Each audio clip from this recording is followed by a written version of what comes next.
Hey everybody, what's up? What's good? What is happening? Welcome to the Sports Bar at WTF Nation. While we are live and we are within the first 16 seconds, which you typically should not really play any videos because you're still waiting for people to get in. I'm going to do something. I got excited that Coach was back after his hiatus. So what we're going to do, instead of running our intro and getting into it after our intro, is we're going to play some WNBA. So let's get this WNBA intro out the way while people are tuning in. Take a listen. Angel Reese, part 3! Let's get it! I'm about to pry up! Bang! It's a breakaway freight train! Chugga, chugga, chugga, chugga, choo, choo! Bang! Don't let them disrespect you, 5! Hand down, man down! Bang! You said 1 on 3, that's me! Bang! How many 2-footers are we gonna miss? How about another one? Bang! I'm not done, she says! Give me another! Bang! Oh my gosh, a heat check! Bang! And she had 8 turnovers, all in the same game! Elbow to the face, bang! Hand off to the other team, bang! Cupid shuffle on the dance floor! That's traveling! Bang! Can someone tell her that's not what being a traveling influencer is? Doing hopscotch! Bang! Does she have so many Delta Sky miles? Cause she's always traveling! Bang! Slippery, it had butter on it. Butter pecan! Bang!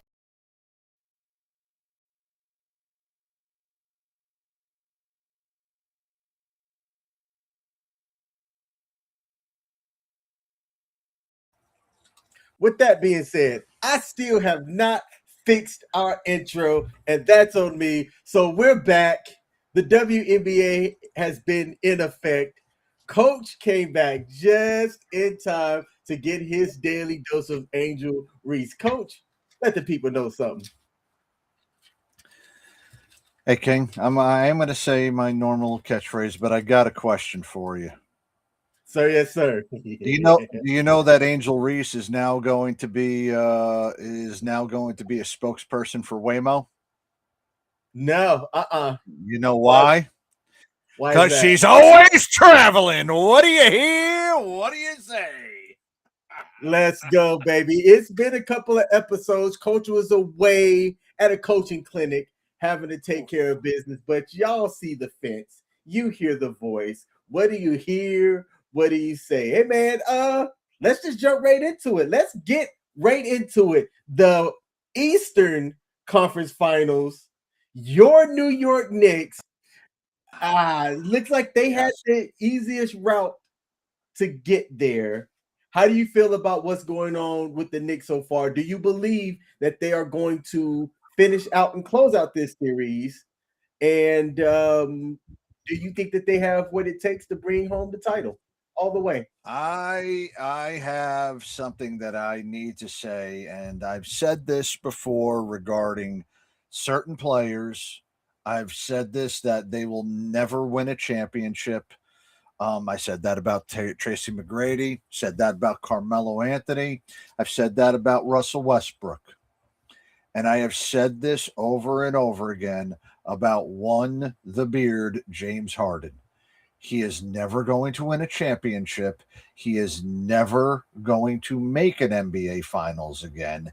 And part of the reason, no, actually, it is the main reason, is because this man cannot. What freaking man is this guy unclutch in the playoffs? You are never going to win a championship with James Harden on your team. That being said, last night when I fell asleep, the Cleveland Cavaliers were up by 12. And then they extended that lead to 22. And much to my glee when I woke up, the Knicks had won in overtime after they were outscored. After they outscored Cleveland 44-11 over the last 13 minutes of the game. before overtime. That is absolutely pathetic. And Mike Brown's exact words were, "We just attacked James Harden." Yep. Yo, Look at this. if Look, all they're going to say is here. they just attacked you, that's terrible. Yo, am I feeling good? I'm going to say this as a Knicks fan. This team has no reason to not make the NBA Finals. Cleveland is who we thought they were. And if they make the finals, you let them off the hook. I am going to say this as far as a Knicks fan, because I know how much we can get. We fans of Knicks can get way too confident and believe way too much of our team, because it's been damn over 25 years, 27 if I'm correct, since they last made a legitimate championship run. Mm-hmm. They are going to make the NBA Finals, and I am going to rejoice in it. But man, oh man, oh man. After we talk about this, I need to talk about what they're lacing ahead, because I mentioned this to you the other night. I have not seen what I saw on the basketball court since Michael Jeffrey Jordan.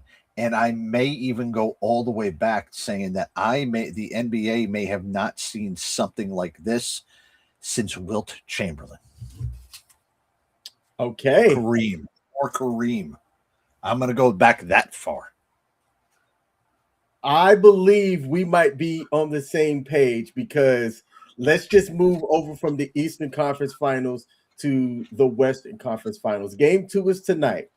And I watched all of Game 1. And Wemby has done something that an NBA Hall of Famer legend accomplished. And he's the youngest to do it. And Coach, it sounds like you know what that is. So why don't you tell the people what we're witnessing with Victor the Alien Wembanyama? First off, 7'5", presence down low, defensive player of the year with a chip on his shoulder, going against the two-time NBA MVP in Shai Gilgeous-Alexander. And I will say, SGA had a very deserving case for MVP. In my eyes, I always said that the most valuable player from when he was on the court was Victor Wembanyama. In Game 1, he had 46 and 23 with I don't know how many blocks and I don't know how many assists, but I wasn't paying attention to that because I noticed something during Game 1, and you're going to notice it in Game 2. In fact, if you don't watch us for the last in 22 minutes and don't watch us for the rest of the night, I'm not going to hold that against you. Victor Wembanyama is now must-see TV, much more than Kobe was, much more than LeBron was. Victor Wembanyama is doing things on the basketball court and putting up stat lines right now that haven't been seen since Wilt fucking Chamberlain, Bill Russell, and Kareem Abdul-Jabbar in the 50s, 60s, and 70s during the early times of the league when they were playing against 6'5" white centers out of, Dubuque, Iowa, or wherever the hell Dubuque is from. I have not seen a player since Michael Jordan where the focus of that player on offense and on defense when he was on the court had to be taken into consideration. And I'm saying this as far as how great LeBron was, how great KD is, how great freaking all of these other players are. All right, I'm going to go Kobe, LeBron. Hell, I'm even going to bring in Shaq into this conversation. All right. I may actually say for one season or possibly 2 seasons, the only person I might have seen a glimpse of, and it wasn't as dominant, was Hakeem Olajuwon during the 93-94 season and 94-95 seasons. Even David Robinson at his best wasn't this way. I have not seen somebody whom every second of the game when he is on the court, you have to take him into consideration. Defensively, even if he's out on the 3-point line, you got to take him into consideration. When he's in the middle, I saw him I've never seen somebody block a rebound putback attempt. He did. He didn't just go for the board. He knew he wasn't going to get the board, and he stuck his hand up on the putback and blocked the damn shot. I have not seen somebody that tall shoot from that far away from the basket and have the accuracy and the no truth range like he's had. He pulled up from Steph Curry levels of threes and pulled it up with no problem. He is 7 foot motherfucking 5, a foot and 4 inches taller than Steph. He is in every way on that daggone court in almost every play, and he's making his teammates better. He is making Harper better. He's making old boy who came off the bench better. He is making his team better just by being around. And when he is off the court, you can see how the team does not react the same. All right? And look, Chet Holmgren. Look, brother, from all white guys out here, you're the only white guy who may actually have an N-word pass in the NBA. All right. But on behalf of all white guys everywhere, look at the finish here. Of course that. I'm glad you please gain about another 30 pounds because Wemby, that's the only people that are going to get him anywhere is if you physically mess him up. And look, you ain't big enough to physically mess this guy up. I am telling you, man, it is scary as hell that he is now the youngest player to have like a 20-20 game, a 40-point game. I mean, even LeBron never did this in this age. Oh, Timmy, got to bring him. Timmy, and this is the other part about San Antonio. Even the lineage of phenomenal big men. I didn't even mention Tim Duncan. And he has already surpassed Tim Duncan and is on a pace right now to do it sooner than Tim Duncan did. Tim Duncan was by far the most fundamentally sound power forward and quite possibly up for debate. But I would debate it, and I think you would have the case that he was the best power forward in NBA history. I'm not giving him center because he'd never like to be called a center. But I think he was by far the best power forward in NBA history. Better than Barkley. Better than the mailman. Hell, even if you want to put LeBron at the 4, Kevin McHale, all of these other people, he's better than them. Victor Wembanyama, talent-wise, is something I have not seen. He is almost at the point where he is on the other level. And I mentioned this months ago when this playoff started, or maybe it was the last time that I was on. I said that I thought the Knicks were going to go out from Boston. Thank God they got the Sixers and they swept the Sixers, all right? But I never thought that anybody would have, whomever came out of the East was going to have troubles in the finals against San Antonio. And I said that because Oklahoma City, for how good they are, have no Wembanyama.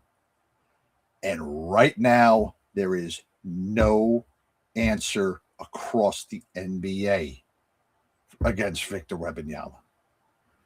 And that's fucking scary. Okay? That is fucking scary. Even, look, and I love Jordan. All right?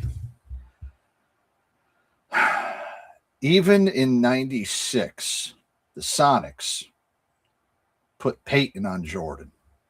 And it slowed them down enough to where they won 2 games against the Bulls. All right. The Jazz never had an answer for Jordan. They were able to kind of shut down Pippen on his own. And, you know, Dennis wasn't able to go against Karl Malone, and they didn't have an answer for Stockton on the point. But nobody had an answer for Jordan. There were answers to try to slow Jordan down, and he rose above it. There is no solution. I don't know what the hell Cat's going to do against Dagon Wembanyama. I don't know what Mitchell Robinson's going to do against Victor Wembanyama. You almost need a guy like OG or freaking Hart with how fast they are able to be to guard them, and they're damn near giving up a foot on Victor Wembanyama. We may be seeing right now the birth of the next generation in the NBA. That's how good Victor Wembanyama is. And I am looking forward to seeing him later on tonight take a 2-0 series lead against Oklahoma and then go back home to San Antonio and learn whatever he can from Timmy and from David Robinson. And by the way, have you noticed that both of them have been there from this entire playoff run? Like, yep. Like David Robinson didn't even show up when Duncan, after he retired, he disappeared off the earth. You know, Tim Duncan, he grew his fucking hair so long, he's looking like me right now. Nobody recognized him. Everybody thought like he got like freaking introduced to ganja, and now all of a sudden he disappeared. No, that motherfucker's back because Victor Wembanyama is something else. All right? I have not been that excited for a ball player in quite a while. LeBron, he had to earn his keep, and look, he had to go through the rough steps. All right? And I'm not saying that Wembanyama hasn't gone through the rough steps yet, but I think Wembanyama's path is a hell of a lot clearer than LeBron's was back when he was coming into his own on the league. And we're about to see the new dawning of the NBA with Victor Wembanyama. Victor's performance and what he's doing is so out of this world that hardly anybody caught this. If you watch the entire game on X, there was the people who were live. Right before the start of the game, they gave SGA his second straight MVP trophy right before the game.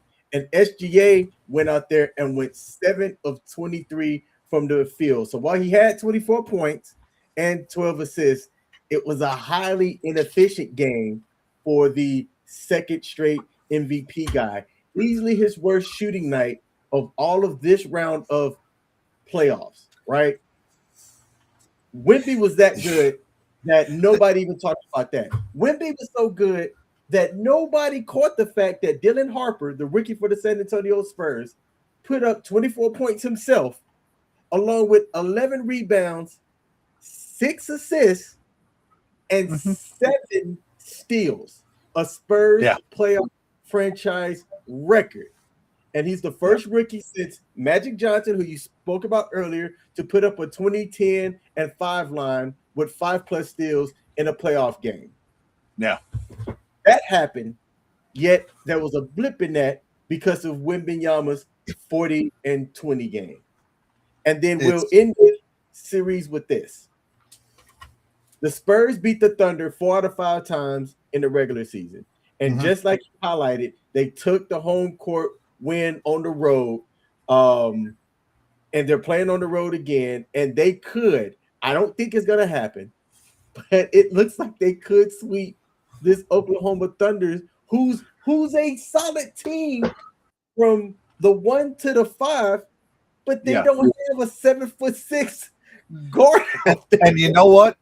This is something that is actually a historic matchup, because there has not been two 60-win teams meeting up in the NBA playoffs. Actually, it might be two teams that won 62 or more, but you might call me that. But there hasn't been two 60-win teams meeting up in the playoffs since the 98 finals of the Bulls against the Jazz. That's how long it's been since two of these great teams have gotten together. And look, we all saw at the beginning of this season, Oklahoma City went on a phenomenal run.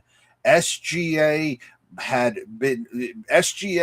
had the best scoring output since MJ retired out of the league. He is the only person to have scored 30 or more points and averaged that over 4 seasons since Jordan. And there hasn't been anybody since that has been on that prolific of a scoring streak. And we can say all we want about the way that the game is being played right now, but the way that Wemby is playing the game right now has never been seen. And look, I know we're getting all on this fucking Frenchman right now. I just wish he was American so he can play for Team USA in the Olympics. But man, oh man, the 2028 Olympics, I am just saying this right now. The 2028 Olympics in Los Angeles, Team USA needs to resurrect the fucking dream team in order to make sure that we win this damn thing, because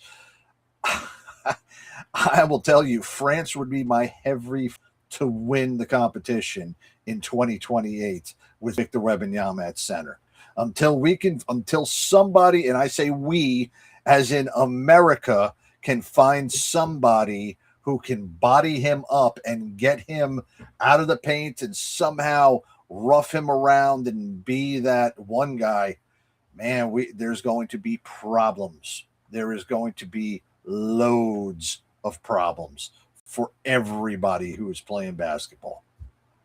Before we move on to the next subject, you just said something that whispers in the barbershops are being talked about. We've made talk about SGA back-to-back MVP. Yeah. We're talking about Wemby, the Frenchman, is out of this world. The NBA might be changing. No longer is the NBA, it's a black man's sport. I'm going to say it. I'm just going to say it. The NBA is changing. The international superstars are dominating the league right now. And when you look at the face of the NBA, besides LeBron James, and you could say Steph Curry, and Steph Curry's aging. I mean, his talent's still there, but he's aging. He's considered an OG. When you look at the young players, Luka, Wemby, SGA, the talent around the NBA started to change. So to all the brothers out there, y'all better step it up. Boozer, old boy from Panchero, from frickin' from Orlando, Cade Cunningham. You guys gotta, there's some people that's got to step up. You know what's here? Here's the great part, and I am going to bring this up regarding parity. All right, and in a way, we could have some type of parity if Oklahoma City does find a way to stop Wembanyama and make it to the NBA championship. They have the opportunity to be the first repeat champion since the 2018 Golden State Warriors. 2018 is also the last time an American player won the NBA MVP. Giannis went back-to-back. You had Jokic, Embiid, some other person, and then SGA twice. This is now what the international has become. After Embiid, it was Jokic again. So Jokic won it 3 times, right? Yeah. Jokic is a 3-time MVP. I forgot about that. He did win back-to-back, and he did win, Giannis won back-to-back, Embiid, Jokic, then SGA. Look, we are having the NBA has become a world game. And I'm glad that it's become a world game, but USA, there's going to be a reckoning in 2028, and I am not ready for that. I don't and think you know who will not be, and you know who will not be ready for that? The fucking president. This is true. That's the last person I need to comment on any type of sports is that fucking dickhead. Let's get over to the other sport that's in their playoff mode right now. The Final Four is set for the NHL. Let me get over here to where I can share the screen. We've got one game kicking off right now. Screen share. Here we go. Stanley Cup playoffs. We've got the Avalanche against the Golden Knights, a 1-versus-1 matchup, and the Canadiens versus the Hurricanes. And out of the Western Conference Finals, the money's on the Avalanche squad, but the Golden Knights are the team that has a lot of buzz going into the Western Conference. No, and you're right about that because the Knights just won the Stanley Cup a couple of years ago. In their first year in existence, they ended up going to the Stanley Cup Finals. They've got some pedigree and they've got some experience on that team. But Colorado was also the President's Trophy winner out of the West. That means they had the best record in the league, and they have been on a course this year to make it to the finals. The great part about the NHL is that from season to season, a team can get hot and a team can add players and look like they're going to go well and then have a great one-year run. And this year it does look like Colorado is going to do that. It will be interesting to see what Vegas, with their experience on there, but I don't see them upsetting Colorado. I do see that Colorado might take 5 or 6 games, but they'll make it and they'll move on to the Stanley Cup Finals. Oh, and here comes my homer pick. They will be going up against the Carolina Hurricanes. Oh, yes, they will. The Hurricanes have only lost 1 playoff game so far. Statistically, with the way that they've been playing on the ice, you would want to put your money out that way, but don't count out Vegas.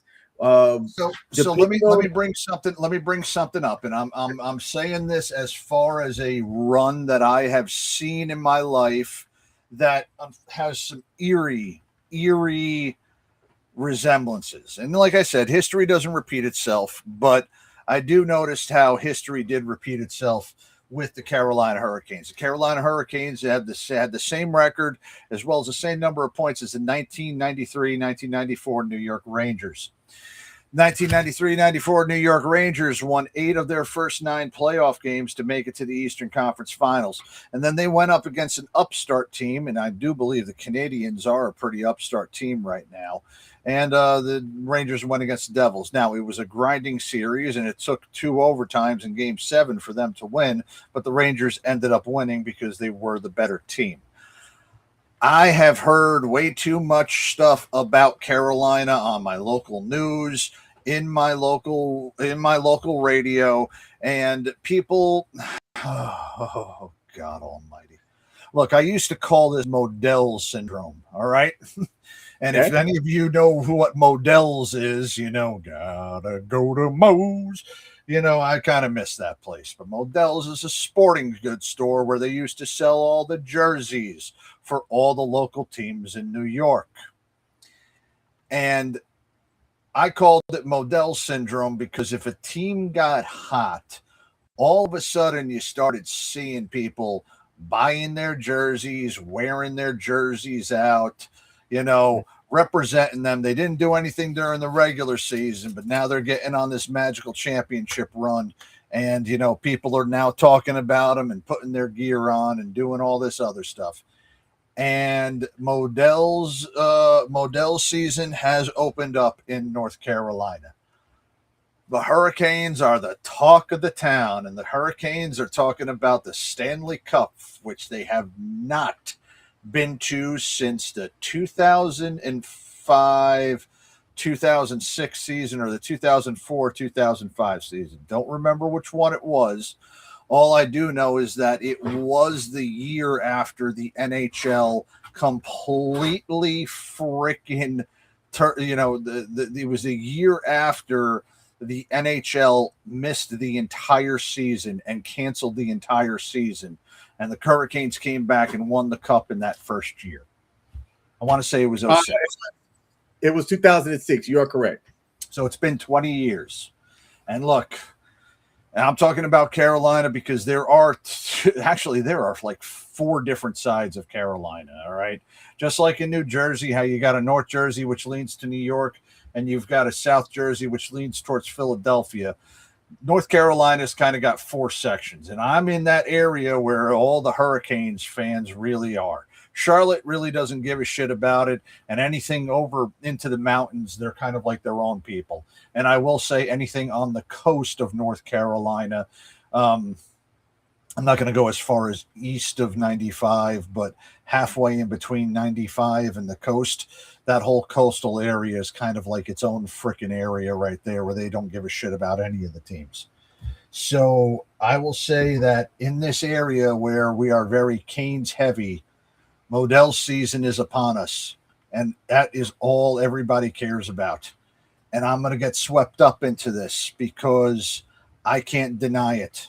I cannot deny it from what I saw them do against the Rangers, what I saw them do against the Devils. I don't give a fuck what they did against the Islanders. That's the only team I don't give a shit about. But what I've seen them do throughout the Eastern Conference has got me believing that they are going to do well against. Here's a fun fact for you.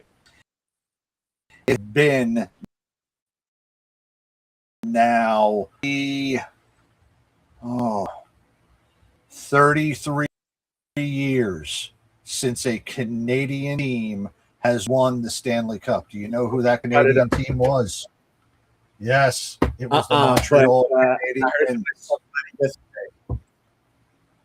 Yeah, I hate to say this, it's gonna be 34 years, my man. It's gonna be 34 years.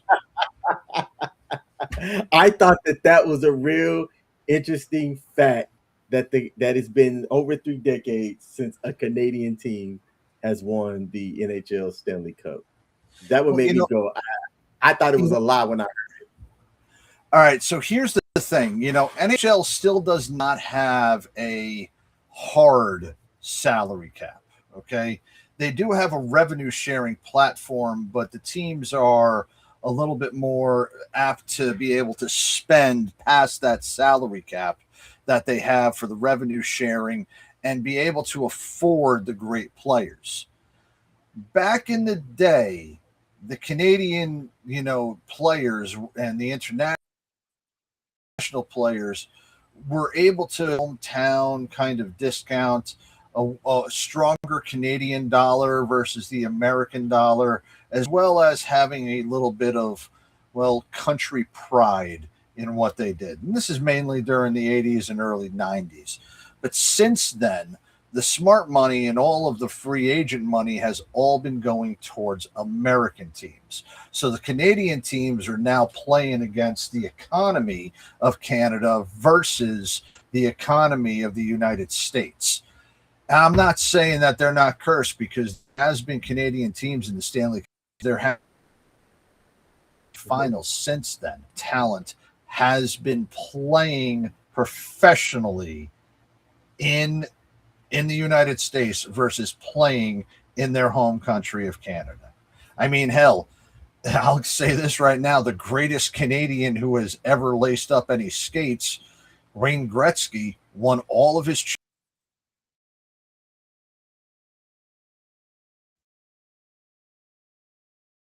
I believe coach's signal went bad.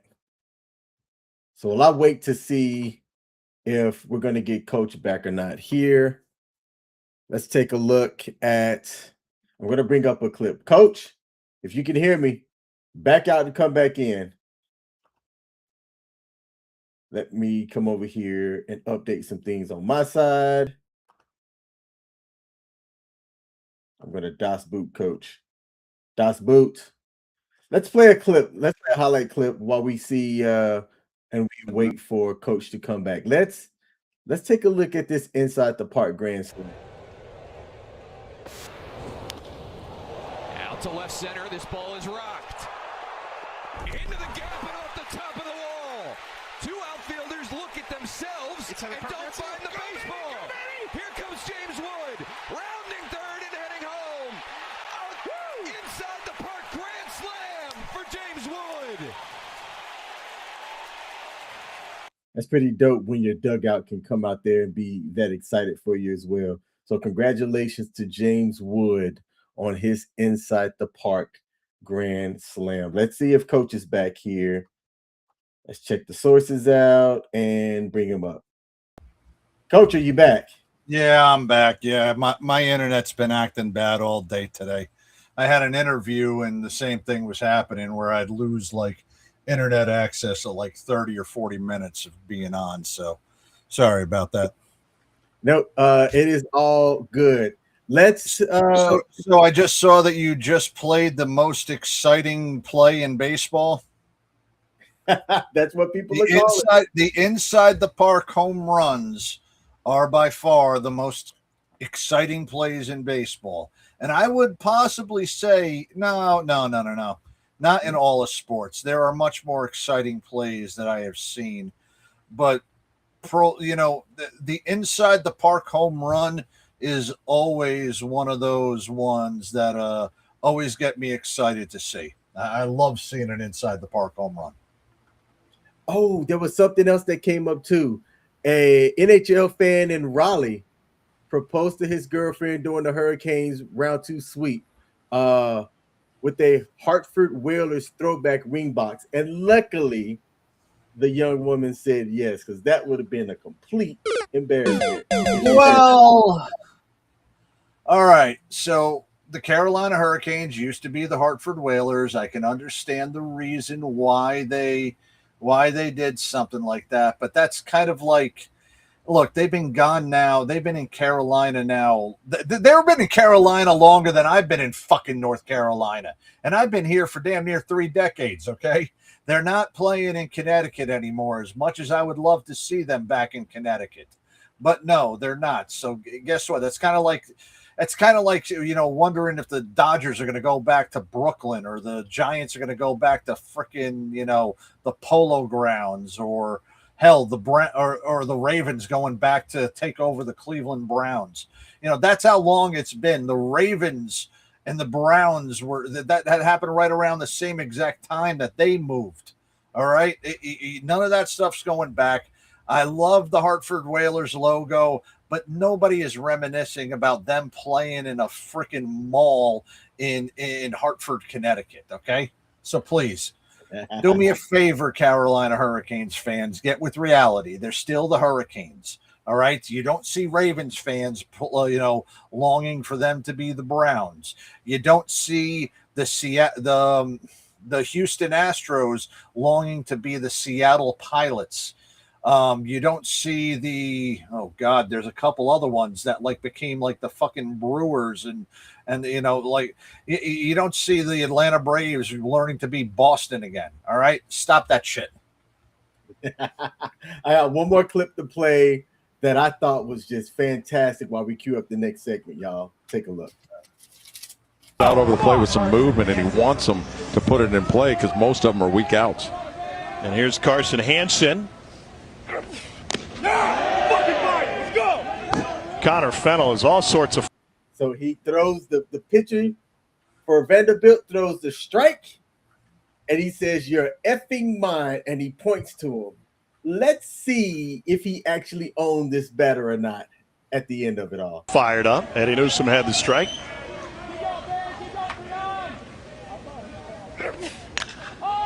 And a pop-up and a ball carrying deep left field. Holcomb all the way at the wall. It's gone. Opposite field home run, Carson Hansen. Oh, I love it. He slapped his shit the very next play. I love to see stuff like that. Look, that pitcher was fired up. He was enthusiastic, right? And you want to play the psyche game as well, but you got to back it up. And to have the very next pitch get slapped for a home run,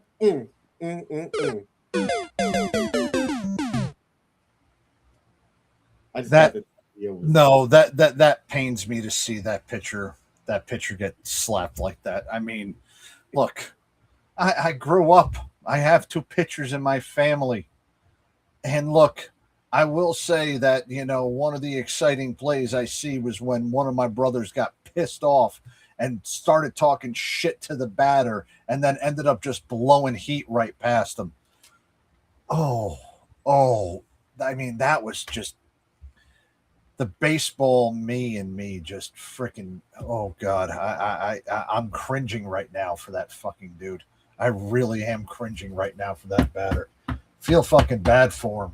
Much in the same way how I feel bad for my younger brother, who's a drunk alcoholic and a racist piece of shit, and he was getting lit up like that after he was talking shit to some of the batters. So, yeah.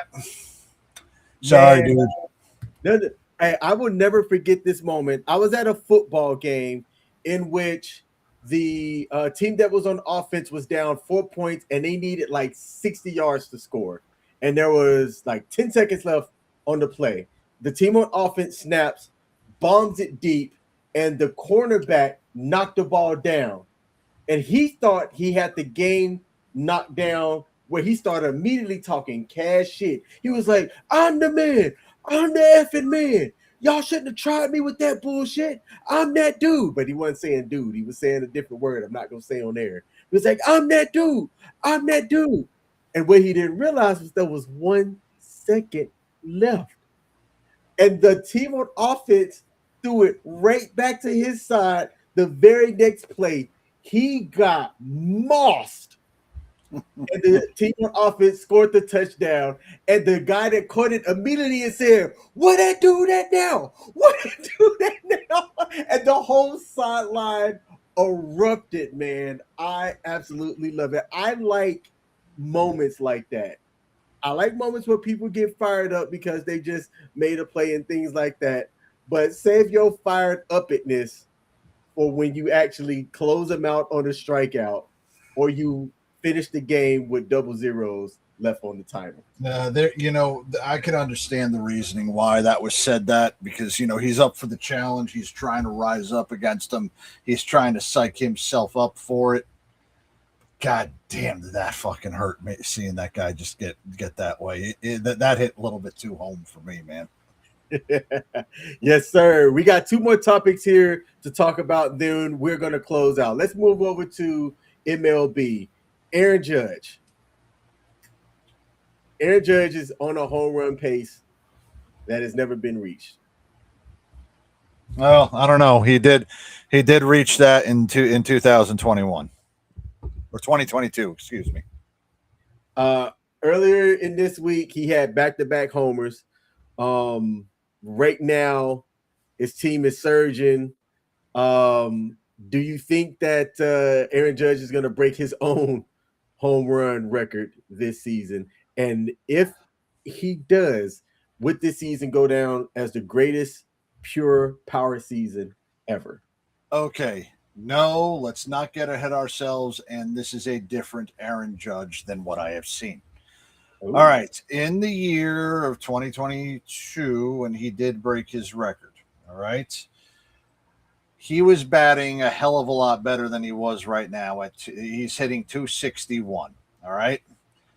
Even though he is on pace for 60 home runs again, and 60 home runs is, well, a plateau that has now been looking as a little bit more feasible since Cal Raleigh did it last year, and he did it 3 years ago. I am not seeing the same plate discipline that he had during that time that he was playing. Okay, during that MVP year of 2022. I also know, in studying this Yankee team for fucking decades, the Yankees, especially underneath Aaron Boone, go through what has been commonly referred to as a June swoon. What does that mean? It means that the pitchers forget to pitch. The manager forgets. No, the manager remembers he's Aaron fucking Boone, and he fucks up every goddamn lineup. He overmanages the bullpen, screws up a lot of daggone matches up, and loses games at the end of it, just like they did to the Mets earlier this year. One or two players are able to carry the team.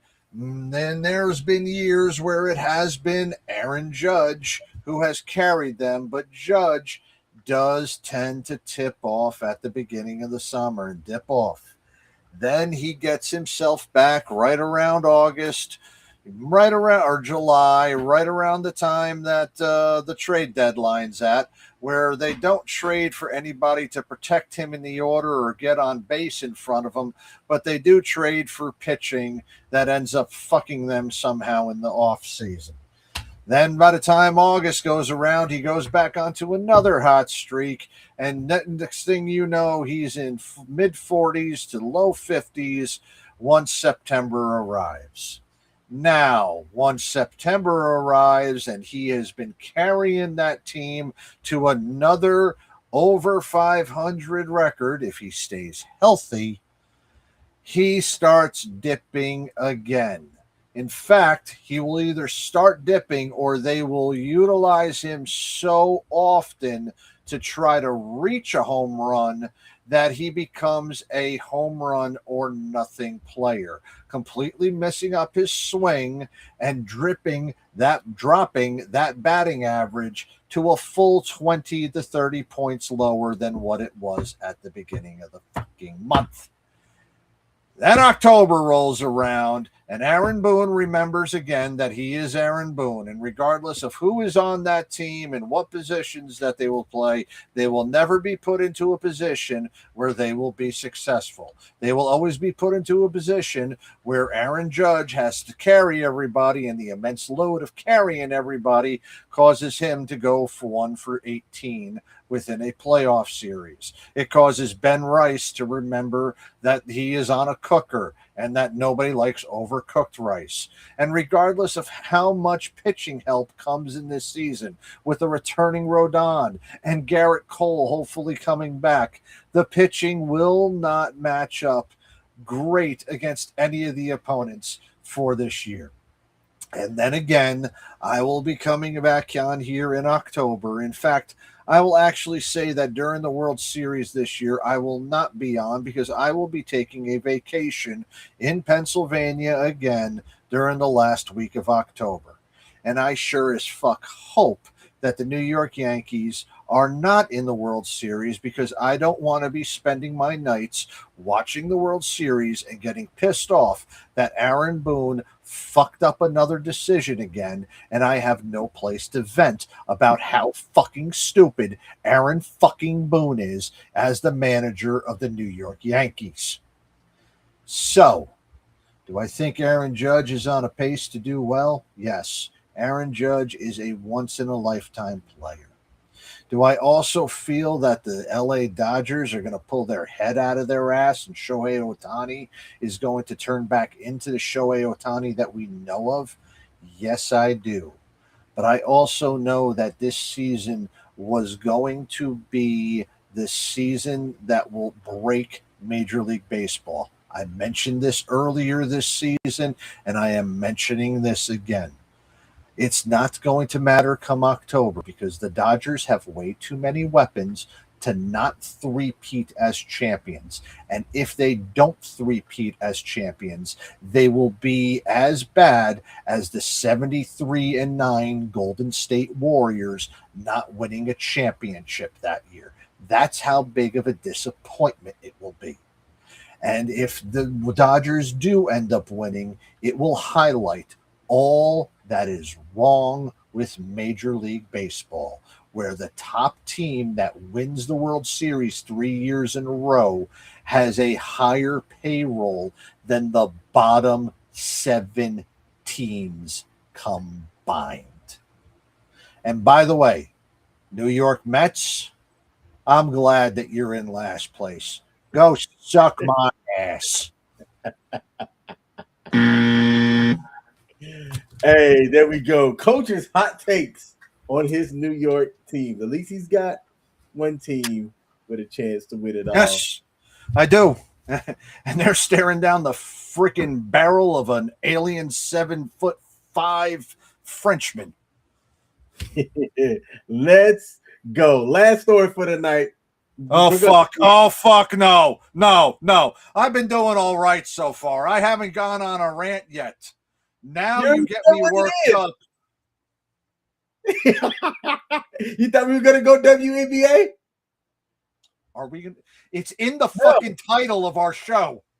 We're going to end with Rashee Rice. The only WNBA I put was at the very beginning. I got Coach Shell shot. All right, hey, ladies and gentlemen, and this is another one. TT again, just another clip out here, just like how I went on the rant.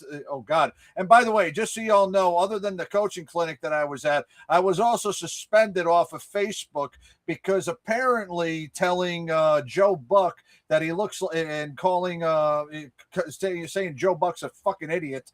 And I'm never watching Sports Jeopardy on ESPN, and calling Troy Aikman CTE head apparently gets you pushed off. Now, that was also another that gets you suspended. And that's another thing, too. I want to address that real quick. All right? When did that happen? Don't you remember the last time I was on? Yeah, I know. Yeah, I remember that because I was suspended off of Facebook for saying bad things, about ESPN, Joe Buck, Kendrick Perkins, and then I think hearing about this. I did not know that, man. Yes. So here is something that I need to say. All right, to all those that I offended, I would like to apologize for absolutely nothing. Joe Buck, I am still not watching Sports Jeopardy with you watching this one. You can go kiss your ass of your father. And I don't care if any of the talking heads on ESPN want to watch anything about Sports Jeopardy. Every single one of you greedy corporate shills over there in daggone Bristol, Connecticut can line right up and kiss my white hairy ass. You still can't beat me in any type of sports trivia, which is what we will have next Wednesday on U.S. Army WTF Moments and WTF Nation Radio. Live sports trivia next week on the Sports Bar, and it will be 500 times better than Sports Jeopardy, hosted by the CTE heads talking puppet, Mr. Joe Buck. Joe Buck, go fuck yourself. Could you hear the alarm that was playing in the background? I heard the alarm. All right, so y'all heard. There's a promo for next week's show. We are having trivia here at WTF Nation Radio, where you can come and win some free shit, good shit. So be sure to tune in so that you can figure out how to join. It's always free. It's free to join our trivia. And when I say we legit give out good prizes, we've given out a signed NFL jersey. We've given out Starbucks gift cards. We've given out Amazon gift cards. I think at one point I've just Venmo'd people. So tune in to the Sports Bar at WTF Nation Radio. Ensure you're also following the Sports Bar USA on WTF Nation Radio's Facebook page. Link is in the description so that you can get all of the up-to-minute updates on how we're running that. Now, last thing that we're going to have, we're just going to give a quick update on the Rashee Rice incident. Rashee Rice. By the way, I got assistant coach over here right now, and he was happy. He watched the Knicks game last night, and even he said Victor Wembanyama is one of the best players out here. Yeah, assistant coach, come on over here. Shout out to assistant. Ladies and gentlemen, assistant coach is right over here. Come on, just look over the thing. Oh, where? Say hi to assistant coach. Hi.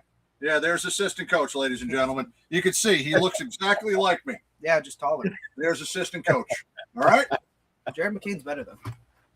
Who's better? Jared McCain. Jared McCain is not better than Victor Wembanyama.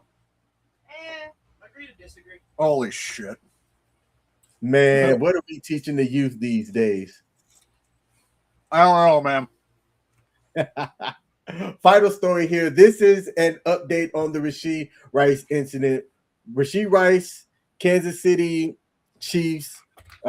He had a chance to be a superstar. Is going back to jail for violating his probation. He is going to face 30 days in jail for testing positive for THC and is getting booked in Dallas, Texas today or earlier this afternoon at 12:15 and will remain in custody until June 16. This will keep Rice from A, doing rehab, and B, attending the Chiefs OTAs, which occurs May 26 to 28 and June 1st to June 3rd, and their mandatory minicamp June 9 through June 11. The NFL said in a statement to CBS Sports' Jonathan Jones that it is aware of the report and will decline further comment at this time. I don't get why certain people do certain things. You were given a second chance that not too many people get the opportunity to do. If you don't know what he did, let me remind you. So Rashee Rice was involved in an incident back in 2024, I want to say, and let me bring up my stats here. He was involved in a multi-wreck crash that injured at least 4 people. He was clocked or reportedly, allegedly, caught going over like 111 miles per hour during that incident. He pled guilty, got 5 years of probation, which was a lot. I'm not going to front. To go 5 years and be squeaky clean for some people is just difficult. For me, I'm a dude that, I feel bad about not crossing that crossing signs or the what I'm trying to say, the designated crossing points at a crosswalk. I try not to jaywalk because guess who's gotten pulled over for jaywalking one time in downtown DC? This fucking guy.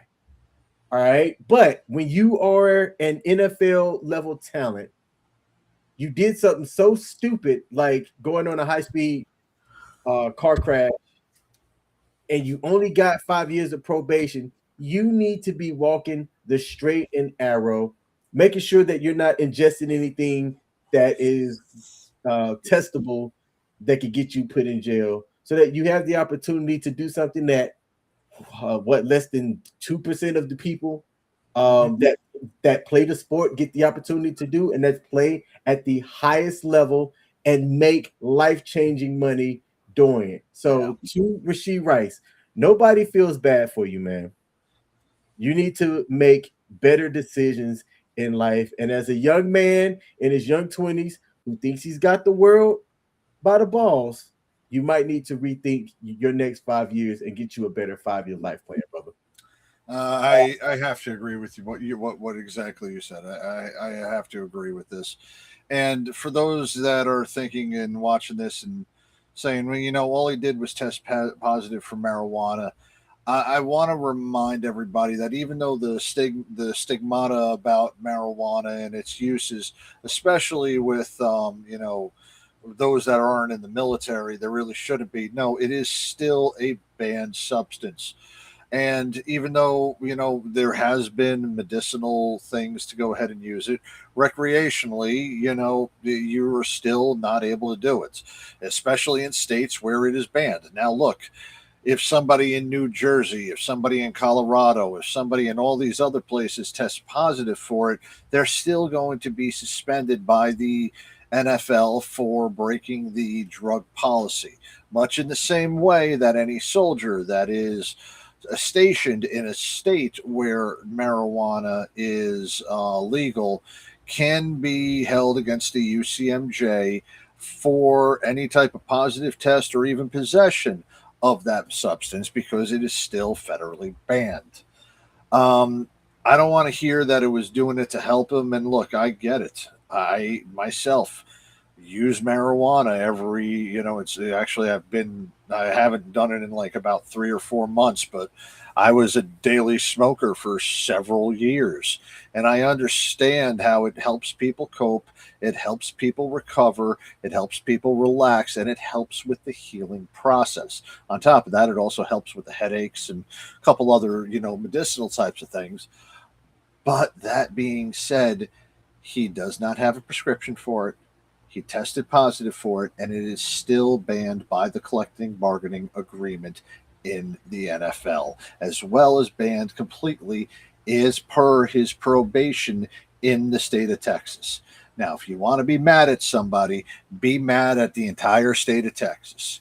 And if you really want to be mad at somebody, then be mad at every single senator, politician, president, and congressman that campaigned on getting the marijuana taken off the class 1 substance or class 2 substance, controlled substance list, and wonder why we are still in 2026 and stuff that should have been done in 2012, 2014, 2016, 2018, 2020, 2022, and 2024 that people have campaigned on still has not been done and varies from state to state within this union. All right, there's my political point for today. There you go. Now we will end the show. Looks like we do got a comment section here. God having to be said, live life on the edge. I like it. 5 words right there. Live life on the edge. Coach, let's close out with this. We have an update for the Stanley Cup at the end of the first period. It is still 0-0 in that Western Conference matchup between the Avalanche and the Golden Knights. And the San Antonio Spurs are leading the OKC Thunder by 3, still in the first quarter. There's a lot of basketball left to be played over there. Victor Wembanyama in 5 minutes has 3 points, 1 rebound, and 1 turnover. Going over to OKC. How many blocks does he have? No blocks. There's only one recorded block in the game, and that was by Keldon Johnson off of the bench for San Antonio. Okay. Hey, do you know how many blocks Angel Reese had in her game on Sunday? No, how many? She had 0, but do you know how many times she was blocked? Oh, 5. Like 5. 6. Yep, at least 5 or 6. Man, I'm going to say this about Angel Reese. The storyline needed to be there to drum up interest in the WNBA. But if you take a look at who the actual stars are, right? Asia Wilson, there's no doubt about her skill set and what she can do in the league. Caitlin Clark, when she's not hurt, dominant, right? Angel Reese, I don't think put fear into people. And when you look at how quick she got traded within the first couple of years on her team, that tells you that they didn't really see value in keeping her. Nobody saw value in keeping her. And the only people that came to her defense are a bunch of simps. That's the sad part about this. Look, the WNBA still is an absolute mess, regardless of who is there. Sophie Cunningham can go ahead and show off her, her round behind to absolutely everybody, and nobody's going to care about it, okay? It's not going to change the perception that a lot of us have about the WNBA. Angel Reese is going to talk about how great she is and put up a triple single. All right, that's how bad it was. She pulled up a triple single, 9 points, 8 rebounds, 8 turnovers. That's a triple single right there in any book. It's going to be a laughingstock when you draft the girlfriend of your best player, like what was her name? Paige Buchers. How the hell was she not? How was she asked about the relationship she has with the girlfriend whom her team drafted with the first round pick? That shit doesn't happen in the NBA or any other daggone thing within the freaking within the daggone what's it called? Within any other professional sports. And somebody talked about this and said this is funniest word I ever heard in my life. I thought I knew everything I knew there was about lesbians on the internet. And then the WNBA did this. All right. I mean, look, we cannot take the WNBA seriously. The fact that the WNBA is even on the damn title of this show is just showing about how ridiculous it was. And I would rather be worrying and reporting about Chinese ping pong and, the way that the ping pong balls are coming out of places that they shouldn't be than reporting about Angel Reese and her me bounds and her butter pecan bang. Okay. Hey, Coach, guess what? What? I got you to talk about the WNBA. You could have let it go. You could have let it go. No, hold on. I did not talk anything about the WNBA. I did not talk about anything on the court in a positive manner. Every bit of anything that I watch about the WNBA comes from two sources. One is Stat Stuffer. All right. That's one. And number two is daggone TikTok reels from the sports betting people to see if she's going to miss the first shot in her game. And by the way, to K-Mill, who keeps trying to go ahead and simp for the WNBA players, saying, oh, there's these two nerds sitting around trying to find if she's going to hit a basket in a professional game, and they cannot play this. I will tell you this right now, and I will go on record of this.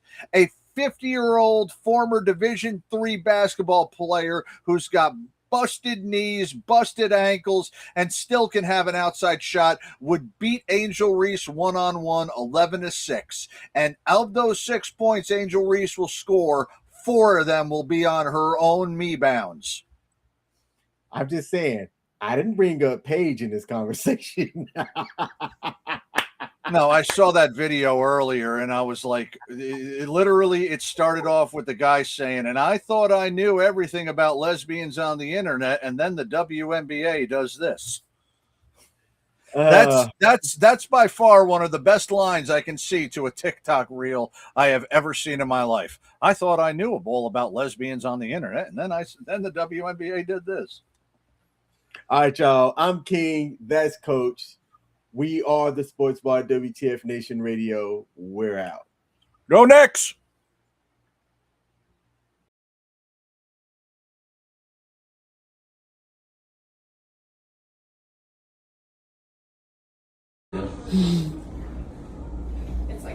It's right after this because he scores right now. Good thing that Noah was there to stop him. Slow motion. In slow motion. Yeah, you should slow it down and really put it in slow motion. Oh my God. Sequels. And you just dropped down. Now you guys zoom out so you can see her go to.